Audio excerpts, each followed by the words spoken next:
রায়গঞ্জের সভা থেকে এই রায়কে চ্যালেঞ্জ করছিলেন মমতা বন্দ্যোপাধ্যায়। শুনছিলাম আমরা, তিনি বললেন বেআইনি রায়, একই সঙ্গে বিজেপির বিচারালয় অর্থাৎ বিচার ব্যবস্থাকে নিয়েও একের পর এক মন্তব্য আমরা শুনতে পেলাম। 2016 সালে এসএসসি নিয়োগ বাতিল কলকাতা হাইকোর্টে, সেই খবরেই আমরা নজর রেখে চলেছি, নজর রাখবো। সব নিয়োগ বাতিলের নির্দেশ কলকাতা হাইকোর্টের। পরিষ্কার জানিয়ে দেওয়া হয়েছে সব নিয়োগ বাতিল করা হবে, সব প্যানেল বাতিল করা হবে। যে কথা বলছিলাম, যে কথা বলে শুরু করেছিলাম, এই নিয়োগ বাতিলের নির্দেশকেই চ্যালেঞ্জ করেছেন রাজ্যের মুখ্যমন্ত্রী মমতা বন্দ্যোপাধ্যায়। শুনুন।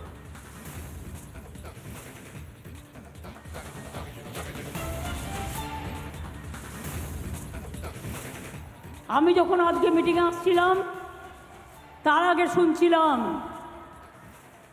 ছোট্টবেলায় পড়েছিলাম বাবুরাম সাপুরে কোথা বা যাস বাপুরে, দুটো সাপ রেখে যা, যার চোখ নেই কান নেই, নানা রকম ছোটোবেলায় পড়েছি, কত 1, 2তে ভুলেও গেছি হয়তো।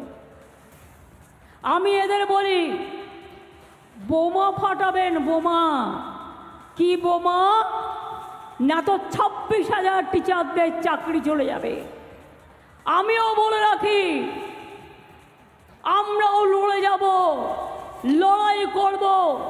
যাদের কথা বলা হয়েছে চাকরি বাতিল করা হলো, চিন্তা করবেন না, হতাশ হবেন না, কেউ জীবনের ঝুঁকি নেবেন না।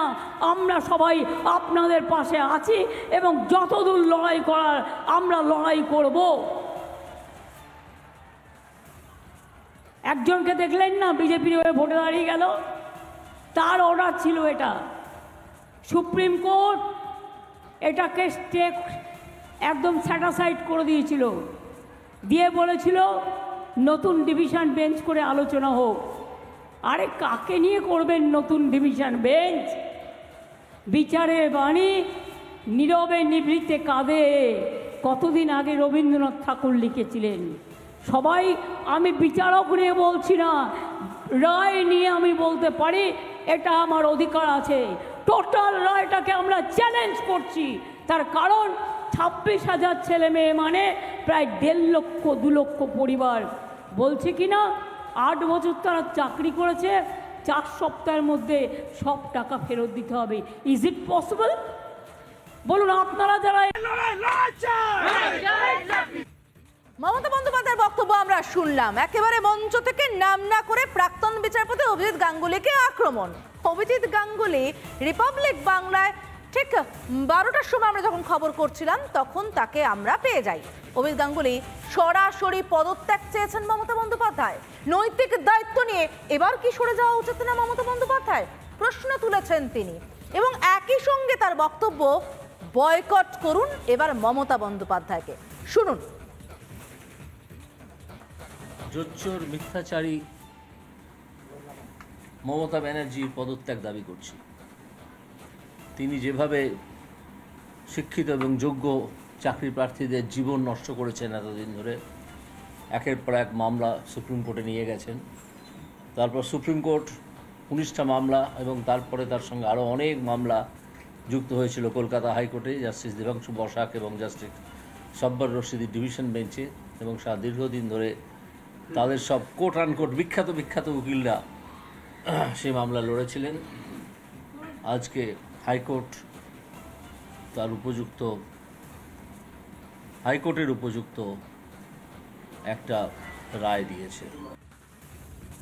এই যে যারা উপযুক্ত প্রার্থী তাদেরকে যে ডিপ্রাইভ করেছিলেন, বঞ্চিত করেছিলেন, ঠকিয়েছিলেন এই মিথ্যাচারী মুখ্যমন্ত্রী এবং তার দল, এই ঠকিয়ে দেওয়া লোকেদের মধ্যে, উপযুক্ত প্রার্থীদের মধ্যে হিন্দু মুসলিম সবাই আছে। এমন তো নয় যে শুধু হিন্দুদের ঠকিয়েছিলেন, মুসলিমদের ঠকাননি, বা মুসলিমদের ঠকিয়েছিলেন, হিন্দুদের ঠকাননি। হিন্দু মুসলিম সকলেই আছেন।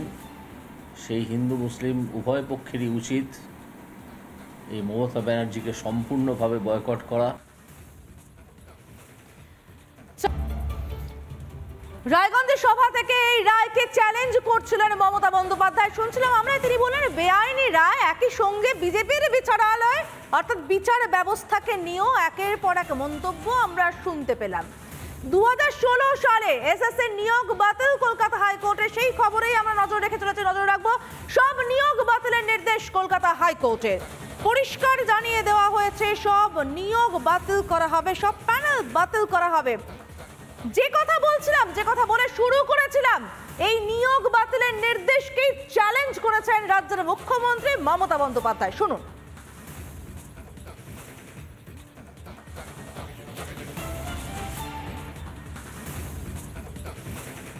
আমি যখন আজকে মিটিংয়ে আসছিলাম তার আগে শুনছিলাম, ছোট্টবেলায় পড়েছিলাম বাবুরাম সাপুরে, কোথা বা যাস বাপুরে, দুটো সাপ রেখে যা, যার চোখ নেই কান নেই, নানা রকম ছোটবেলায় পড়েছি, কত 1, 2তে ভুলেও গেছি হয়তো। আমি এদের বলি বোমা ফাটাবেন, বোমা। কি বোমা? না তো 26,000 টিচারদের চাকরি চলে যাবে। আমিও বলে রাখি, আমরাও লড়ে যাব, লড়াই করব।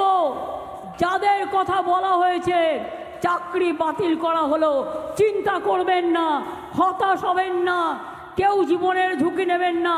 আমরা সবাই আপনাদের পাশে আছি এবং যতদূর লড়াই করার আমরা লড়াই করব।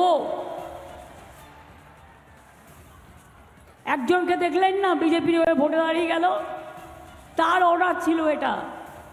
সুপ্রিম কোর্ট এটাকে একদম স্যাটাসাইড করে দিয়েছিল, দিয়ে বলেছিল নতুন ডিভিশন বেঞ্চ করে আলোচনা হোক। আরে কাকে নিয়ে করবেন নতুন ডিভিশন বেঞ্চ? বিচারের বাণী নীরবে নিভৃতে কাঁদে, কতদিন আগে রবীন্দ্রনাথ ঠাকুর লিখেছিলেন। সবাই, আমি বিচারক নিয়ে বলছি না, রায় নিয়ে আমি বলতে পারি, এটা আমার অধিকার আছে। টোটাল রায়টাকে আমরা চ্যালেঞ্জ করছি। তার কারণ 26,000 ছেলে মেয়ে মানে প্রায় 1.5 লক্ষ 2 লক্ষ পরিবার। বলছে কি না 8 বছর তারা চাকরি করেছে, 4 সপ্তাহের মধ্যে সব টাকা ফেরত দিতে হবে। Is it possible? বলুন আপনারা যারা। মমতা বন্দ্যোপাধ্যায়ের বক্তব্য আমরা শুনলাম। একেবারে মঞ্চ থেকে নাম না করে প্রাক্তন বিচারপতি অভিজিৎ গাঙ্গুলিকে আক্রমণ। অভিজিৎ গাঙ্গুলি রিপাবলিক বাংলায় ঠিক 12টার সময় আমরা যখন খবর করছিলাম তখন তাকে আমরা পেয়ে যাই। অভিজিৎ গাঙ্গুলি সরাসরি পদত্যাগ চেয়েছেন মমতা বন্দ্যোপাধ্যায়। নৈতিক দায়িত্ব নিয়ে এবার কি সরে যাওয়া উচিত না মমতা বন্দ্যোপাধ্যায়, প্রশ্ন তুলেছেন তিনি। এবং একই সঙ্গে তার বক্তব্য, বয়কট করুন এবার মমতা বন্দ্যোপাধ্যায়কে। শুনুন। জোচ্চোর মিথ্যাচারী মমতা ব্যানার্জির পদত্যাগ দাবি করছি। তিনি যেভাবে শিক্ষিত এবং যোগ্য চাকরি প্রার্থীদের জীবন নষ্ট করেছেন এতদিন ধরে, একের পর এক মামলা সুপ্রিম কোর্টে নিয়ে গেছেন। তারপর সুপ্রিম কোর্ট 19টা মামলা এবং তারপরে তার সঙ্গে আরও অনেক মামলা যুক্ত হয়েছিল কলকাতা হাইকোর্টে, জাস্টিস দেবাংশু বসাক এবং জাস্টিস সব্বর রশিদির ডিভিশন বেঞ্চে। এবং দীর্ঘদিন ধরে তাদের সব কোট আনকোট বিখ্যাত উকিলরা সেই মামলা লড়েছিলেন। আজকে হাইকোর্ট তার হাইকোর্টের উপযুক্ত একটা রায় দিয়েছে। যে যারা উপযুক্ত প্রার্থী তাদেরকে যে ডিপ্রাইভ করেছিলেন, বঞ্চিত করেছিলেন, ঠকিয়েছিলেন এই মিথ্যাচারী মুখ্যমন্ত্রী এবং তার দল, এই ঠকিয়ে দেওয়া লোকেদের মধ্যে, উপযুক্ত প্রার্থীদের মধ্যে হিন্দু মুসলিম সবাই আছে। এমন তো নয় যে শুধু হিন্দুদের ঠকিয়েছিলেন, মুসলিমদের ঠকাননি, বা মুসলিমদের ঠকিয়েছিলেন, হিন্দুদের ঠকাননি। হিন্দু মুসলিম সকলেই আছেন। সেই হিন্দু মুসলিম উভয় পক্ষেরই উচিত এই মমতা ব্যানার্জিকে সম্পূর্ণভাবে বয়কট করা।